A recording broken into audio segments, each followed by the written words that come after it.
Let's get right to it and welcome to the Mike Gallagher Show, U.S. Senator Ted Cruz. Senator Cruz, Happy New Year. It's great to reconnect with you, sir. How have you been? Mike, Happy New Year, Merry Christmas, and I do believe it is going to be a very, very good year. So well, it will with people like you, as engaged as you are. First of all, it's wonderful to reconnect with you in 2017. I know you have been so active and so plugged in to some of these important issues. We're going to get to all of them. I'd like to start, if we may, with overnight the Wall Street Journal reporting that President-elect Trump seems to be really challenging the intelligence community. And, I wanted to get your take because you and I have spoken many times about terrorism and the war on terror and what we're up against worldwide and what role the United States should play. I was wondering, Senator Cruz, if you had some thoughts on what appears to be kind of a rebuke that President-elect Trump is giving to our intelligence community right now. Well, I think it is always dangerous when intelligence is politicized.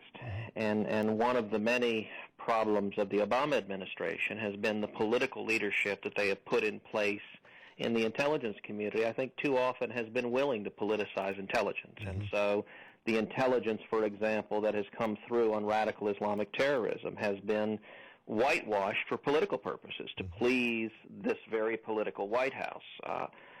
Likewise, the situation in Syria, where the intelligence seems to consistently point out exactly the political preferences of Barack Obama. And I think that's going to be one of the real challenges of the Trump administration, is bringing in new leadership to lead the intelligence community that keeps politics out of it. That there are many, many good, principled, professional men and women working in the intelligence community, working in the trenches, risking their lives in covert actions, trying to keep this country safe. And I can assure you they don't like their leadership being political and partisan any more than the rest of us Sure. do. And so I think that's going to be one of the great and important challenges for the new administration. And we've just never seen anything like this with the tweets and this president-elect being, attempting, it seems, to go right directly to the people. I watched a former intelligence official, Jeremy Bash, on NBC this morning say, he really shouldn't be doing this so publicly. This ought to be behind closed doors. The intelligence community is horrified at him challenging them this way. Yet it seems, Senator Cruz, that that's what the American people want, is that degree of transparency and somebody who's rattling cages like he seems to be doing. Well, and as I said, I think you have to draw a distinction between the political leadership of the Obama administration, which is sadly undermined the integrity of a great many of our institutions, from the intelligence community to the Department of Justice, mm-hmm. Where institutions that have long traditions of staying out of politics, of being nonpartisan, of following the law, of defending national security, instead, under Barack Obama, have been treated as yet more political arms and tools. That is a very different thing from the men and women that have spent decades working in those agencies and working very honorably to keep this country safe. Sure. And I can tell you, I know directly that they would greatly appreciate and are looking forward with eager anticipation to leadership that won't just treat the agencies as political lackey. I'm just frustrated at this continual narrative about Russia, interfering or impacting our election. You've got Obama supporters and the administration saying we know that they did. You've got Julian Assange telling Sean Hannity over on Fox News that in terms of the WikiLeaks stuff, none of it came from Russia. It's not from the Russian government. It seems to me if the White House wants to impose sanctions against Russia and say that they did this for sure, then show us, prove it. I mean, what's the proof that Russia impacted the 2016 election? Do you think they did? Well, let me say a couple of things on that, Mike. First of all, I am more than a little amused to see the mainstream media suddenly wringing their hands and dismayed about Russia. They've told us for years Russia wasn't a problem at all, but now suddenly they've discovered, they're shocked to discover that Russia's trying to undermine. Right. Listen, of course Russia is engaging in cyber attacks against the United States. Of course, China is engaging in cyber attacks against the United States. Of course, North Korea is engaging in cyber attacks against the United States. And one of the reasons these attacks are so prevalent is because Barack Obama and his administration have rolled over for 8 years. They have shown nothing but weakness and appeasement in the face of those attacks. And that's something that I believe and hope will change with the new administration, that we will not respond to acts of warfare, acts of hostility, with weakness and appeasement. But on the second question, why is it that the media, who it seemed just a few months ago thought Russia was just fine and dandy, and indeed, wasn't it great that Hillary did a reset with Russia and embraced the Russians? Exactly. The reason they're now going on and on about Russia is very simple. The media want to do what they can to try to delegitimize the election. They don't like the election result. They're partisan Democrats. Exactly. And I think there's no evidence whatsoever that Russia's efforts against us, which have been longstanding, did anything to affect the campaign. Right. Listen, the WikiLeaks that Russia may or may not have been involved in, the WikiLeaks about Hillary's team's internal emails, there are a lot of stunning revelations in there. And you and I both know, because we actually take the time to go and read them and study about them, but the voters didn't know. Right. How many times did ABC News or NBC or CBS actually report on what WikiLeaks what was about? They didn't cover it. They ignored it because they weren't actually being news media. They were being partisans. But the funny thing is now, you can't credibly argue that those disclosures impacted the election because most voters never heard it. You want to know why Hillary lost? Hillary lost because she was embracing a failed agenda of 8 years that was hurting the American people. She embraced Obamacare that's caused millions of Americans to suffer. She embraced illegal amnesty that's taking away jobs and driving down wages. She embraced lawlessness. She promised a radical Supreme Court that would take away our religious freedom and strip away the Second Amendment. That's why she lost, because she was a terrible candidate who embraced an agenda that has failed and the American people disagree with. News media doesn't want to acknowledge any of that, so they say, gosh, it must be the Russians. It's frankly patently absurd. Senator Ted Cruz with us here on the Mike Gallagher Show. Let's talk about one of the first items of business for the Senate, for the House, for the president-elect, repealing and replacing Obamacare. Back to the media, the narrative is Republicans have absolutely zero idea what to replace it with. We understand the repeal part. Why not some specificity, at least in terms of the messaging from the Senate, from the House, from Congress, from the president-elect over what to replace Obamacare with? Well, there has been a great deal of specificity, and indeed there are numerous plans that have been put forward by Republicans. Tom Price has a great plan. I mean, and that's encouraging considering the post that he's about to Sure. step into.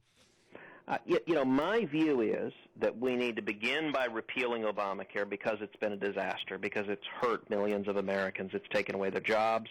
It's driven down their wages. It's forced them into part-time work. It's driven up health insurance premiums. People all across this country have seen their premiums skyrocket, have seen their deductibles go through the roof, and it's made it much harder to get quality health care. Now, once we repeal Obamacare, the next step is replacing it with reforms that actually improve access to health care. I think we should follow principles of expanding competition, expanding the marketplace, expanding choices, and empowering you, the patient, to make your own health care decisions in consultation with your doctor without government getting in the way. And so there are a number of elements of that, including allowing people to purchase health insurance across state lines, giving you choice, giving you options, driving down prices, including expanding health savings accounts so that you can save in a tax-advantaged way for more routine health care needs, and including especially delinking health insurance from employment so that it's portable, so that it travels with you, so that if you lose your job,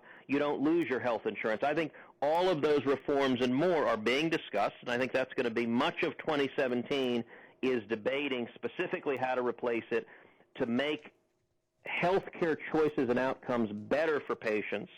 And I'll tell you, Mike, during this entire battle, I think there's a very good chance the Democrats' position on everything is simply going to be hell no, that they are going to oppose and fight everything. I hope that's not the case, but everything they're saying right now suggests that's the path. Oh, yeah. I mean, your colleague from New York, Senator Chuck Schumer, real open-minded. He said the only way they'll ever work, the Democrats will ever work with Trump, is if he abandons all of his Republican colleagues and sees things the way the Democrats do. That's reasonable. Well, look, the lesson the Democrats have taken from this election, I think they've become radicalized, and they think Hillary was too moderate, and they think the path forward is a whole lot more Bernie Sanders, a whole lot more Elizabeth Warren.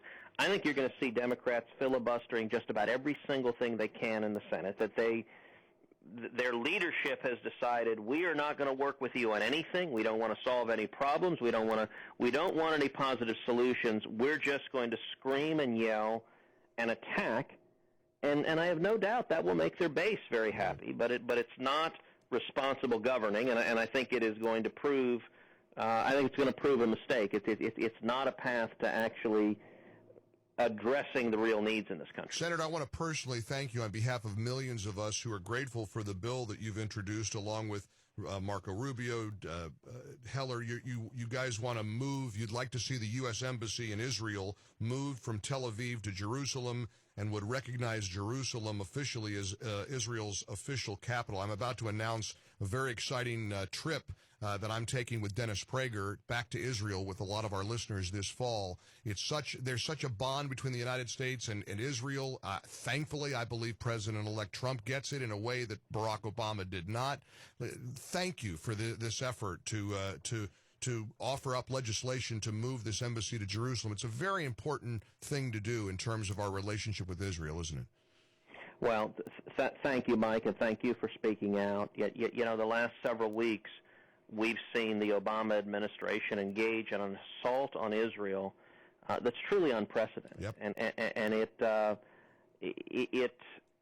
you know, most notably, the United Nations passed a resolution that the Obama administration actively encouraged and acquiesced to, that condemned Israel, that attacked Israel, that was filled with bilious hatred for Israel. Yep. Among other things, this UN resolution concludes that much of Israel is illegal and illegitimate. The resolution states that the Jewish quarter, the old city of Jerusalem, is illegal and illegitimate. Right. The resolution states that the Temple Mount, the holiest site for the Jewish people, is illegal and illegitimate, and astonishingly states that the Western Wall, where Jews from all over the world come to pray, where Barack Obama, if you remember, came and placed a yarmulke there in front of the Western Wall, where the resolution that his administration just shepherded through declares that wall he was standing in front of illegal and illegitimate. It is grotesque. It is offensive. It is shameful. It undermines our national security interests. And in response, there are a number of things we need to do. Number one, as you mentioned, the legislation that I've introduced with my colleagues to move our embassy to Jerusalem. You know, Israel is the only country on earth where we don't have our embassy in that nation's capital. That needs to change, and the president-elect, the new administration, has indicated their support for doing that. Yep. But I'm also working with my colleague Lindsey Graham on legislation to cut off all U.S. taxpayer dollars to the United Nations unless and until they rescind this abominable anti-Israel resolution. And I think that we ought to take that up and vote on it very, very soon, and I think it's about the only thing that will get the UN's attention is to cut their money off. You bet. And that's what I believe we should do. Senator Cruz, I can't think of a better way to start the new year than to catch up with you. I have great admiration and respect for you, as you know, and I so appreciate you visiting with us. Let's do it again soon, okay? I'll keep fighting the good fight, sir. Very good. Thank you, and God bless. God bless. Senator Ted Cruz on the Mike Gallagher Show.